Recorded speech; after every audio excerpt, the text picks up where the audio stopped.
Hello friend, welcome back to my channel. तो friend, आज मैं बनाने वाली हूँ पफ पिज़्ज़ा, जो बच्चों को काफ़ी पसंद आता है। फ्रेंड, तो ऐसे तो ये मैदा का बनता है, बट मैं यहाँ पर आटा का बनाने वाली हूँ। तो जिसके लिए मैं यहाँ पर 2 कप आटा ले ली हूँ और टेस्ट के अकॉर्डिंग यहाँ पर मैं नमक डाल दी हूँ और 1 चुटकी मैं यहाँ पर बेकिंग पाउडर डाली हूँ। और यहाँ पर मैं मोइन के लिए घी का यूज कर रही हूँ। फ्रेंड, आप इसके जगह पर रिफाइंड ऑयल भी डाल सकते हैं। क्योंकि मैं आटा से बना रही हूँ तो थोड़ा इसमें घी वगैरह डालने पड़ेगा, तभी ये क्रिस्पी बनेगा। ऐसे आप मैदा से इसको बना सकते हैं, बट आटा की भी काफ़ी टेस्टी और हेल्दी थोड़ा हो जाता है। उसके बाद हम यहाँ पर मिक्स करने के बाद थोड़ा सा पानी डाल करके इसको हम एक कड़क सा आटा गूंद करके तैयार कर लेंगे। तो यहाँ पर मैं पानी डाल करके देखिए, बिल्कुल कड़क सा आटा मैं यहाँ पर गूंद करके तैयार कर ली हूँ फ्रेंड। तो इसी तरह से आपको भी गूंद करके तैयार कर लेना है। और आपको मेरी वीडियो अच्छी लगेगी फ्रेंड, तो प्लीज़ आपसे रिक्वेस्ट है, वीडियो को एक लाइक ज़रूर कर दीजिएगा। अब इसको हम ढक करके कम से कम 30 मिनट के लिए छोड़ देते हैं, तब तक हम दूसरा काम कर लेते हैं। तो यहाँ पर उसके लिए मैं एक कढ़ाई बैठा दी हूँ और इसमें जाएगा बटर। आप इसके जगह पर रिफाइंड ऑयल भी डाल सकते हैं, बट मैं यहाँ पर बटर में बनाने वाली हूँ, काफ़ी टेस्टी लगता है इससे। तो बटर जैसे ही मेल्ट हो जाएगा, यहाँ पर कुछ मैं सब्जी कट करके रख रखी हूँ। तो यहाँ पर देख सकते हैं, प्याज है, शिमला मिर्च है, गाजर है और 2 से 3 कली मैं यहाँ पर कट कर ली थी लहसुन, थोड़ा सा टुकड़ा मैं अदरक है कद्दूकस कर ली थी। तो पहले मैं बटर के अंदर कटा हुआ लहसुन डाल करके थोड़ी देर के लिए 1-2 बार मैं चला लूँगी। तो इसको मैं चला लेती हूँ, बस थोड़ा सा ही इसको हमें बटर के अंदर पकानी है। उसके बाद एक छोटा टुकड़ा मैं कद्दूकस कर ली थी अदरक का, उसको भी हम डाल देंगे और उसको भी हम मिक्स कर लेंगे। उसके बाद सारे सब्जी जो भी आपके पास है वो आप डाल दें। तो मेरे पास यहाँ पर प्याज, शिमला मिर्च और गाजर कट करके रखी थी। तो एक छोटा सा प्याज था फ्रेंड और आधा शिमला मिर्च था और एक छोटा ऑरेंज वाला गाजर था, जिसे मैं ग्रेट कर ली थी। तो ये सारे सब्जी को मैं डाल करके और इसको तेज़ आंच पर भूनना है फ्रेंड। तेज़ आंच पर क्या होगा कि भुनिएगा तो थोड़ा क्रंची सा भुनाएगा, इसको सॉफ्ट नहीं करना है, इस सब्जी को हमें क्रंची ही रखना है। तो इसको हमें तेज़ आंच पर ही इस तरह से चला करके भून लेना है, अच्छी तरह से पका लेनी है। आपको मैं फिर से याद दिला देती हूँ फ्रेंड, प्लीज़ वीडियो को एक लाइक ज़रूर कर दीजिएगा। और यहाँ पर एक छोटा मैं टमाटर को बीज निकाल करके इसको भी चॉप कर ली थी, उसको भी हम डाल दिए इसके अंदर और इसको बस 1-2 बार इस तरह से चला लेंगे और थोड़ा सा इसमें हम डाल देंगे नमक। तो मैं जो बटर डाली थी फ्रेंड वो अनसाल्टेड बटर था, तो यहाँ पर मैं नमक डाली हूँ। अगर आप सॉल्ट वाला बटर यूज कर रहे हैं तो थोड़ा ध्यान से आप नमक डालें, क्योंकि बटर में भी नमक होती है। उसके बाद मैं यहाँ पर कुछ स्वीट कॉर्न में ले ली थी, जिसे मैं बॉयल कर ली थी। तो उसको हम 3 से 4 चम्मच के जितना डाल दिए हैं। ये बच्चे काफ़ी मन से खाते हैं फ्रेंड। और कटा हुआ पनीर यहाँ पर थोड़ा सा मैं डाल दे रही हूँ, मैं अभी घर पे फ्रेश पनीर बनाई थी, उसको भी हम डाल करके मिक्स कर दे रहे हैं। बहुत टेस्टी बनता है फ्रेंड। और ये इसमें काफ़ी सारे सब्जी भी मैं ऐड करी हूँ, तो ये फ़ायदा ही करेगा बच्चों को। उसके बाद मैं यहाँ पर ले रही हूँ पिज़्ज़ा ऑरिगेनो। तो 1 बड़ा चम्मच के जितना मैं पिज़्ज़ा ऑरिगेनो डाल रही हूँ। अब इसमें मैं 1 छोटा चम्मच के जितना चिली फ्लेक्स डाल रही हूँ, कुटी हुई रेड चिली। और इसमें जाएगा अब सॉस, जो पिज़्ज़ा पास्ता सॉस आता है, तो उसको हम डाल देंगे 1 बड़ा चम्मच के जितना। अब इसमें जाएगा थोड़ा सा टमाटो केचप, तो उसको भी हम 1 चम्मच के जितना टमाटो केचप भी डाल देंगे। अगर आपके पास पिज़्ज़ा सॉस नहीं है तो खाली टमाटो केचप भी डाल सकते हैं। अब इसको हमें मिक्स कर लेनी है सॉसेस को, दोनों को। यहाँ पर मैं अब इंडक्शन बंद कर देती हूँ फ्रेंड। और अब इसमें जाएगा पिज़्ज़ा का मेन जो है वो चीज़। तो आपके पास जो भी चीज़ अवेलेबल है फ्रेंड वो आप डाल सकते हैं, ज़रूरी नहीं है कि हम पिज़्ज़ा जो आता है चीज़ वही डालें। मैं यहाँ पर स्लाइस वाला चीज़ अमूल का रखी थी, ये हमारे पास था तो मैं यही डाल रही हूँ, मैं दूसरा नहीं अभी लेकर आई हूँ। तो आपके पास जो भी चीज़ है वो आप डाल दें। तो मैं संडे को बनाई थी फ्रेंड, संडे को शाम में मैं बनाई थी। तो बच्चे काफ़ी दिन से बोल रहे थे, सोची सब लोग घर में रहेंगे तो संडे को ही बना दूँगी। तो यहाँ पर ये मैं मिक्स कर दे रही हूँ। ये गरम सब्जी है तो इसी में मेल्ट हो जाएगा, यहाँ पर गैस वगैरह जलाने की ज़रूरत नहीं है। इसको अच्छी तरह से मेल्ट कर लेनी है। यानी कि मिक्स कर लेनी है। तो यहाँ पर देखिए अच्छी तरह से मिक्स हो गई है।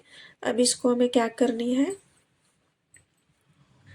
अब इसको हम एक प्लेट में निकाल लेते हैं और निकालने के बाद इसको हमें ठंडा कर लेनी है। तो पहले मैं निकाल लेती हूँ, इसके बाद हमें इसको अच्छी तरह से ठंडा करना है। तो मैं यहाँ पर साइड में रख देती हूँ, तब तक दूसरा काम कर लेती हूँ।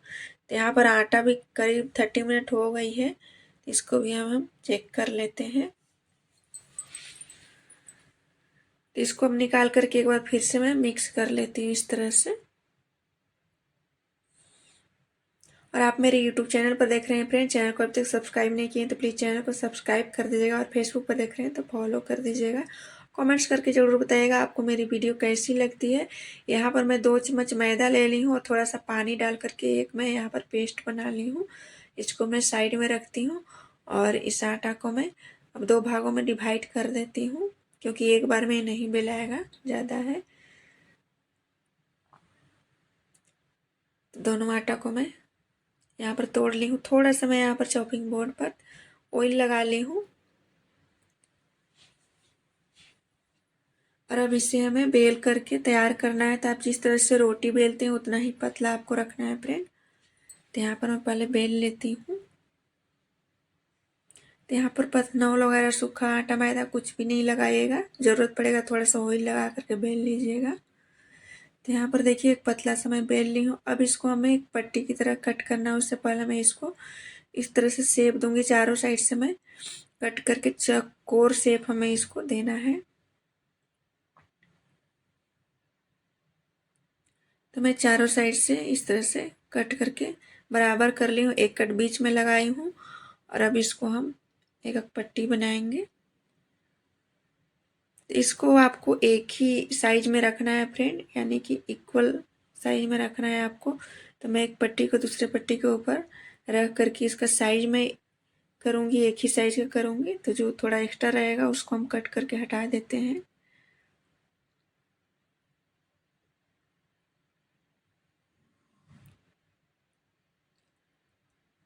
तो यहाँ पर जो हमें एक्स्ट्रा लग रहा था उसको हम कट कर दे रहे हैं।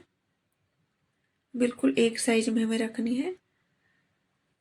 तो जिधर से हमें लग रहा था कि थोड़ा ये ज़्यादा बड़ा लग रहा है उसको हम एक साइज का कर रहे थे कट करके। तो यहाँ पर देखिए बिल्कुल ये दोनों पट्टी एक साइज का हो गया है। तो इसी साइज का हमें अब सारा बना करके तैयार करनी है फ्रेंड। तो एक पट्टी में उठाऊंगी और इसके ऊपर रख देती हूँ।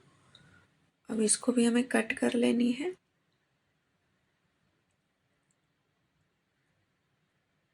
तो इस तरह से हम रख करके करेंगे तो हमारा साइज नहीं इधर उधर होगा, एक ही साइज में सारा कट होकर के तैयार होगा। तो इसी तरह से मैं सारा बना लेती हूँ, उसके बाद फिर मैं आपसे मिलती हूँ, आपको दिखाती हूँ। तो यहाँ पर देखिए सारा पट्टी मैं एक साइज का कट करके तैयार कर ली हूँ फ्रेंड। यहाँ पर जो पिज़्ज़ा टॉपिंग बनाई थी वो भी ठंडी हो गई है। अब इसको हमें क्या करनी है, एक पट्टी ऐसे रख देंगे और जो मैदा का मैं पेस्ट बनाई थी चारों साइड से फिंगर के सहायता से इस तरह से आपको लगा देनी है। इससे क्या होगा, जब हम फ्राई करेंगे तो ये खुलेगा नहीं।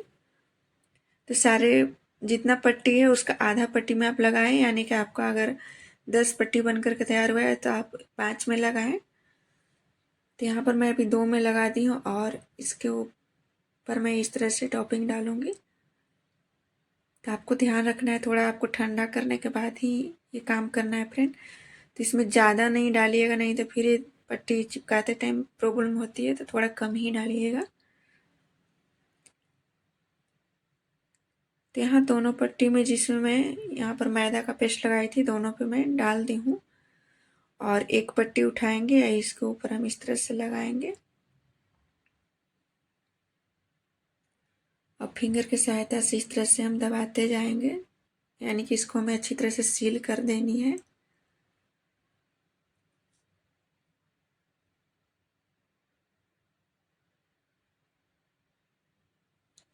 तो इसी तरह से हमें दोनों बना करके तैयार कर लेनी है फ्रेंड। तो यहाँ पर एक हमारा बन गया है और दूसरा भी मैं इसी तरह से बना ली हूँ। अब अगर आपको इसका थोड़ा सा डिजाइन देना है तो आप इसको डिजाइन भी दे सकते हैं, मैं आपको दिखाती हूँ।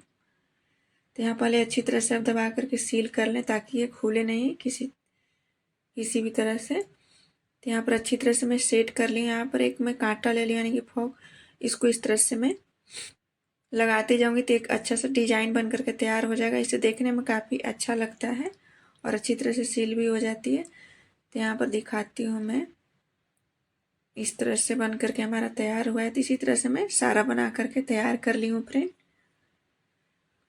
तब हम यहाँ पर एक कढ़ाई में तेल बैठा लिए हैं और तेल को हम गरम कर लिए हैं। उसके अंदर हमें जितना एक बार में आएगा उतना मैं डाल देती हूँ। तो तेल को पहले आपको गरम कर लेनी है, उसके बाद आपको फ्लेम को लो कर देनी है। तो यहाँ पर जितना एक बार में आएगा उतना आप डाल दीजिए।